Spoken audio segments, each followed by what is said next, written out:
नमस्कार, मैं हूं ज्योति प्रकाश रंगा और आप देखना शुरू कर चुके हैं आरएम न्यूज बीकानेर चैनल और मेरे यूट्यूब चैनल ज्योति टाइम्स पर बीकानेर संभाग की तमाम खबरें मैं प्रतिदिन आप लोगों तक पहुंचाता हूं।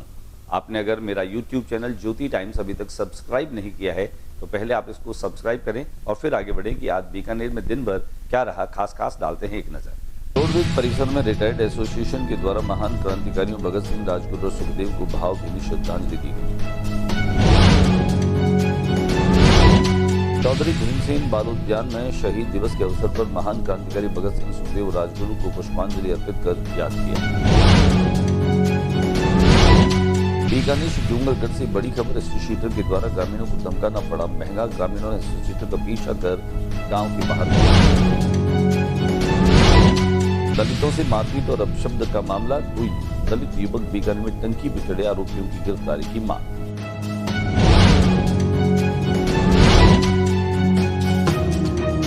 राजस्थान राज्य अभिलेखागार का 2 दिवसीय राष्ट्रीय सेमिनार बीकानेर में शुभारंभ, जिसमें रिकॉर्ड मैनेजमेंट पर होगी चर्चा।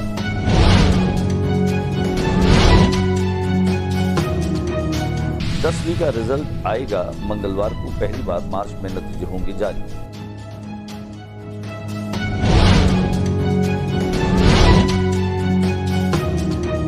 कल्याण फाउंडेशन ऑफ इंडिया द्वारा अपने वैवाहिक जीवन के 50 वर्ष या उससे ज्यादा का समय पूर्ण कर चुके दंपतियों का स्वर्णिम सम्मान का कार्यक्रम होगा आयोजित। राजस्थान में एक बार फिर से मौसम पलटेगा।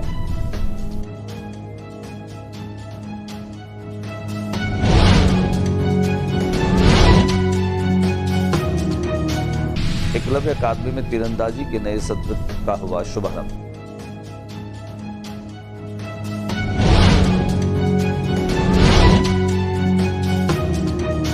गंगा शहर में आज नगर निगम द्वारा अतिक्रमण हटाने की कार्रवाई की गई।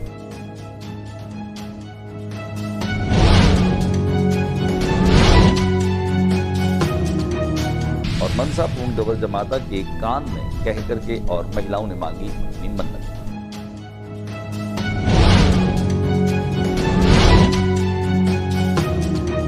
और अब खबरें विस्तार से। बीकानेर की रोडवेज परिसर में रिटायर्ड एसोसिएशन के द्वारा महान क्रांतिकारियों भगत सिंह, राजगुरु, सुखदेव को भावभीनी श्रद्धांजलि दी गई। देश भर में मनाए गए शहीदी दिवस के अवसर महान क्रांतिकारियों भगत सिंह, राजगुरु, सुखदेव को भावभीनी श्रद्धांजलि अर्पित की गई। इस दिन को साम्राज्यवाद विरोधी दिवस के रूप में भी मनाया गया, जिसमें वक्ताओं ने देश की आजादी के साथ साथ साम्राज्यवाद के खिलाफ उन वीरों के संघर्ष को याद किया। कार्यक्रम का आयोजन रोडवेज परिसर में रिटायर्ड एसोसिएशन के द्वारा किया गया। बैठक के समापन के बाद सभी सदस्य रोडवेज बस स्टैंड स्थित एटक कार्यालय पहुंचे, जहां क्रांतिकारियों के तेरे चित्रों पर माल्यार्पण कर उन्हें नमन किया। दिखाते हैं आपको इस कार्यक्रम की कुछ तस्वीरें। हमारे रोडवेज रिटायरमेंट कर्मचारियों की हर एक महीने की मीटिंग होती है, उसके अंदर सभी मांगे हमारी चर्चा करते हैं। आज उसी के साथ में हम शहीद दिवस मना रहे हैं। कॉमरेड भगत सिंह जी की, सुखदेव जी की और उनकी आज संविधान दिवस मना रहे हैं। उन्होंने देश की आज़ादी के लिए जो अपना स्वर्गीय चौधरी भीमसेन चौधरी के उद्यान में शहीद दिवस के अवसर पर महान क्रांतिकारी भगत सिंह, सुखदेव और राजगुरु को याद किया गया। उन्हें पुष्पांजलि अर्पित कर उन्हें श्रद्धांजलि दी गई। राजस्थान यूथ क्लब के अध्यक्ष मनोज चौधरी ने बताया कि आज चौधरी भीमसेन वाले उद्यान में शहीद दिवस के अवसर पर महान क्रांतिकारी भगत सिंह, सुखदेव और राजगुरु को पुष्पांजलि अर्पित कर उन्हें श्रद्धांजलि दी गई।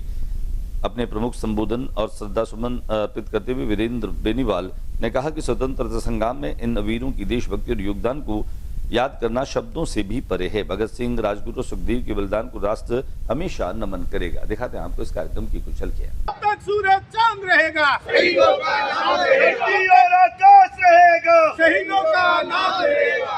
जब तक सूरज चांद रहेगा, शहीदों का नाम रहेगा, धरती और आकाश। बीकानेर की श्री डूंगरगढ़ से बड़ी खबर सामने आ रही है, जहां पर एक एसटी शीटर को ग्रामीणों को धमकाना महंगा पड़ गया। गांव वालों ने एसटी शीटर का पीछा कर गांव के बाहर इसको दबोचा। ग्रामीणों ने डूंगरगढ़ थाने में एसटी शीटर रामनिवास को जमकर पीटा। सोशल साइट पर वीडियो द्वारा वायरल सेरुणा थाना क्षेत्र की लक्ष्मीसर गांव की घटना। सेरुणा पुलिस ने एसटी शीटर को हंगामा करने पर गिरफ्तार किया। आइए दिखाते हैं हम आपको इसकी कुछ वीडियो क्लिप्स।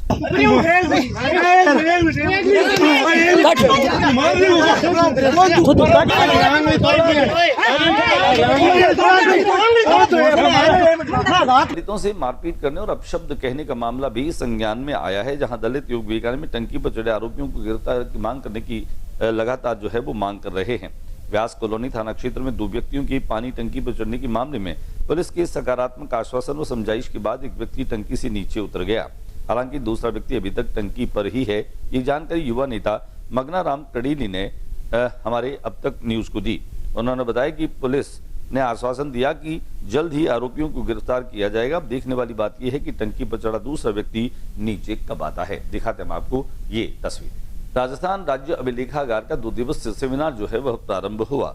इसमें खासतौर से रिकॉर्ड मैनेजमेंट पर चर्चा होगी। राजस्थान पशु चिकित्सा पशु विज्ञान विश्वविद्यालय बीकानेर के परिसर में अभिलेखीय दस्तावेज, उनका प्रबंधन और इतिहास लेखन में भूमिका विषय पर 2 दिवसीय राष्ट्रीय सेमिनार का शुभारंभ हुआ। निदेशक चंद्रसेन शेखावत ने बताया कि इस सेमिनार का उद्घाटन दिनांक 23 मार्च 2026 को यानी सोमवार को सुबह 10:30 बजे किया गया। उद्घाटन सत्र मुख्य अतिथि बीकानेर पश्चिम विधायक जेठानंद व्यास, विशिष्ट अतिथि श्री कुमार महेश, सचिव कला व संस्कृति विभाग और दिल्ली सरकार की नोट स्पीकर श्री दलजीत सिंह, विभागाध्यक्ष इतिहास पंजाबी विश्वविद्यालय पटियाला उपस्थित रहे। आइए दिखाते हैं हम आपको इस सेमिनार के शुभारंभ की तस्वीर। इस सबसे ज्यादा जो सोर्स है, इम्पोर्टेंट सोर्स जिसकी मैं बात करना चाहता हूँ, इसमें 1710 में वो सोर्स मिला बीकानेर आर्काइव में। उसमें लिखा है कि बाबा बंदा सिंह बहादुर की फौज में 5 माध्यमिक शिक्षा बोर्ड अजमेर का 10वीं का रिजल्ट मंगलवार को घोषित किया जाएगा। इस बात की जानकारी हमारे न्यूज चैनल को मिली है। ये पहला अवसर है जब मार्च में माध्यमिक शिक्षा बोर्ड के परीक्षा परिणाम घोषित किए जाएंगे। 10वीं कक्षा का रिजल्ट 24 मार्च 2026 को घोषित किया जाएगा। इस बार रिजल्ट कई मायनों में ऐतिहासिक साबित होने जा रहा है। पहली बार ऐसा हो रहा है जब 10वीं का परिणाम 12वीं से पहले जारी किया जा रहा है। इतना ही नहीं, बोर्ड के इतिहास में यह भी पहला मौका है जब मार्च के महीने में ही परीक्षा परिणाम घोषित किया जा रहा है, जबकि सामान्यतः नतीजे अप्रैल से जून के बीच में आते हैं। इस बदलाव के पीछे राज्य सरकार की नई पहल है। सरकार ने 1 अप्रैल से नया शैक्षणिक सत्र शुरू करने के निर्देश दिए हैं, जिसके चलते बोर्ड ने परिणाम जल्दी जारी करने का फैसला लिया। इससे छात्रों को अगली कक्षा में प्रवेश लेने में किसी प्रकार की कोई दिक्कत नहीं होगी। पूरा शिक्षा सत्र समय पर संचालित हो सकेगा। सामाजिक सरोकारों के क्षेत्र में अग्रणी संस्थान कल्याण फाउंडेशन के तत्वावधान में 15 दंपतियों का सम्मान किया गया। उन 15 दंपतियों को जिनकी शादी के 50 साल पूरे हो गए हैं, अपनी स्वर्णिम इस यात्रा में खासतौर से उन दंपतियों का सम्मान किया गया।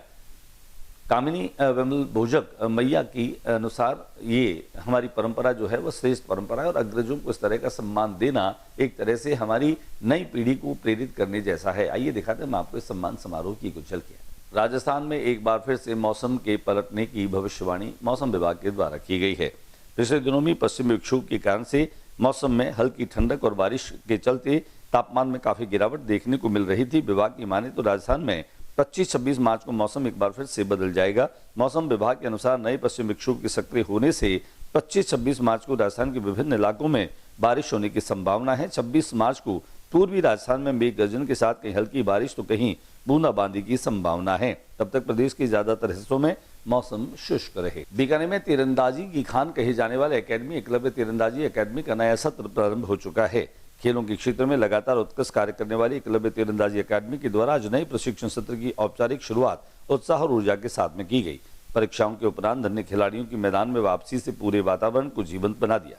अकादमी के अध्यक्ष और राष्ट्रीय टीम के अनुभवी प्रशिक्षक अनिल जोशी ने जानकारी देते हुए बताया कि सत्र में खिलाड़ियों का आधुनिक और अंतर्राष्ट्रीय स्तर के उपकरणों के साथ प्रशिक्षण प्रदान किया जा रहा है। उन्होंने कहा कि अकादमी का उद्देश्य केवल खिलाड़ियों को तकनीकी रूप से सक्षम बनाना नहीं, बल्कि उन्हें शारीरिक और मानसिक रूप से भी मजबूत करना है। इस नए सत्र की विशेषता ये रहेगी, प्रशिक्षण में स्पोर्ट्स साइंस का समावेश किया गया है, जिसके अंतर्गत खिलाड़ियों को नियमित रूप से स्पोर्ट्स साइकोलॉजिस्ट, फिजियोथेरेपिस्ट, स्ट्रेंथ एवं कंडीशनिंग विशेषज्ञों के द्वारा मार्गदर्शन दिया जाएगा। साथ ही खिलाड़ियों की एकाग्रता, संतुलन, फिटनेस को बेहतर बनाने के लिए योग और विशेष फिटनेस सत्र भी आयोजित किए जाएंगे। दिखाते हैं आपको उद्घाटन सत्र की कुछ तस्वीरें। बीकानेर के गंगा शहर क्षेत्र में एक बार फिर से निगम के माध्यम से अतिक्रमण हटाने की मुहिम का आगाज किया गया। बहुत सारे क्षेत्रों में जहां अतिक्रमण दिखाई दे रहे थे, पुलिस जाब्ते के साथ में निगम की टीम पहुंची और यहां से अतिक्रमण हटाए गए। आइए दिखाते हैं अतिक्रमण हटाने की कार्रवाई की कुछ झलकियां। और बात करें इन दिनों खासतौर से जब बाला गणगौर की विदाई के साथ में 2 दिनों तक लगातार बीकानेर में गणगौर का मेला लगा। इन मेलों में खासतौर से बालिकाओं ने और कुमारिकाओं ने जिन्होंने गणगौर की पूजा की थी, उन्होंने अपनी सखी गणगौर को विदा किया। साथ ही अलग अलग मोहल्लों में भी गणगौर के मेले भरे गए, जिनमें चांदबल डड्डा की गणगौर के दर्शनों के लिए भारी हुजूम श्रद्धालुओं का उमड़ पड़ा। वहीं आसानियों की चौक में मनसापूर्ण गौरजा माता जो कान में किसी भी फरियादी और मन्नत मांगने वाली भक्त की जो है वो मन्नत सुनती है और उसकी मन्नत पूरी भी होती है। और यही आस्था और मान्यता लेकर के बड़ी संख्या में महिलाएं और युवतियां मनसा पूर्ण गवर्जा माता के दर्शनों के लिए पहुंचती है। यहां पर दिलीप बिस्सा ने जानकारी देते हुए बताया कि करीब 2014 के बाद में मनसा पूर्ण गवर्जा माता जो है उसे सार्वजनिक तौर पर दर्शनों के लिए मोहल्ले में रखा जाता है और मां कान में भक्त के द्वारा कही गई हर फरियाद को पूरी करते हैं। और ऐसा नजारा देखा भी गया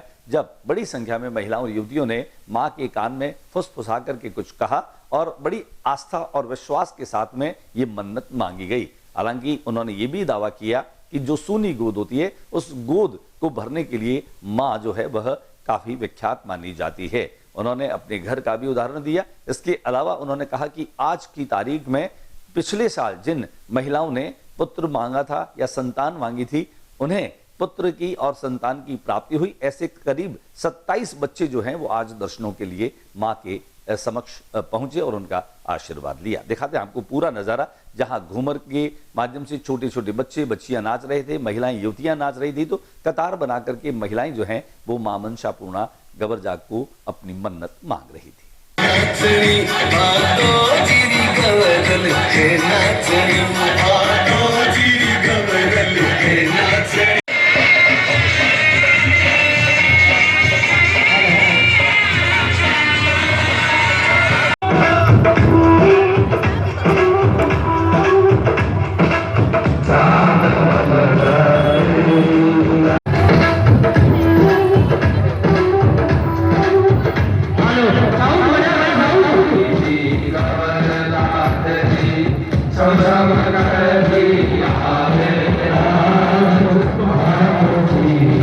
तीज और चौथ दोनों दिन से ये मेला भरा जाता है।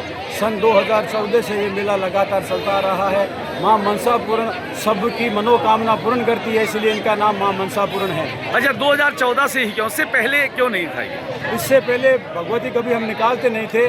2013 में मेरी माता जी ने प्रण किया कि अगर मेरे सबसे छोटा भाई है नवीन कुमार बिस्सा, उसकी शादी को 10 साल हो गए थे, उसके संतान नहीं हुई थी, तो मेरी माँ ने ये प्रतिज्ञा की कि अगर भगवती मेरे बच्चे का पेट मांडेगी तो मैं भगवती का मेला निकालूंगी।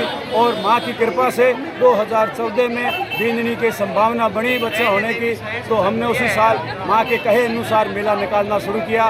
और 2015 में मेरे भाई के पुत्र रत्न की प्राप्ति हुई। उसके बाद में मेला धीरे धीरे परवान चढ़ने लगा। आज के बुलेटिन में बस इतना ही। अगले बुलेटिन में नई गतिविधियों के साथ SMSC चैनल पर फिर मुलाकात होगी। न्यूज रूम से ज्योति प्रकाश श्रृंगा को इजाजत दीजिए। नमस्कार। जाते जाते मेरा YouTube चैनल ज्योति टाइम्स सब्सक्राइब करना मत भूलिए। आपका प्यार, आपका विश्वास, आपका स्नेह मुझे नई ताकत और ऊर्जा देता है। बने रहिए मेरे साथ। नमस्कार।